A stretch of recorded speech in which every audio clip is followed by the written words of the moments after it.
Սահմանեցինք այնպիսի եկամուտներ, որոնք որ որոշակի շեմը չգերազանցելու դեպքում միանվագ գործարքների կրկին հայտարարագրման ենթակա չեն։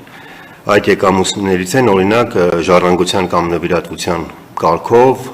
ոչ ընտանիքի անդամ հանդիսացող անձանցից ստացվող գումարները կամ ոչ առևտրային կազմակերպություններից ստացվող մինչև 1 միլիոն դրամը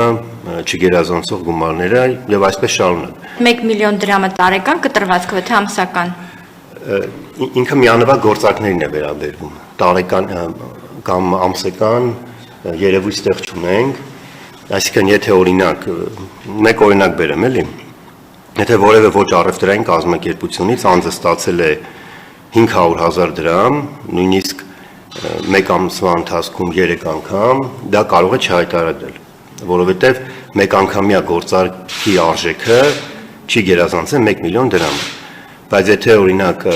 ամբողջ տարվա ընթացքում մեկ անգամյա գործարքով ստացված եկամուտները գերազանցել են 1 միլիոն դրամը, դա արդեն իսկ հայտարարման ենթակա է։ Խոսքը վերաբերվում է չհարկվող եկամուտներին։ Այսինքն Իրանից հարկ չի առաջանում, որպեսզի հնարավոր լինի հաշվարկել, թե պետական բյուջե որքան հարկային մուտքեր կլինեն, կավելանան, թե կպակասեն։ Ստեղ նշված եկամուտները, եթե անձը, չգիտեմ, 1 միլիոն դրամ հայտարարեց, թե 1 միլիարդ դրամ, դրանից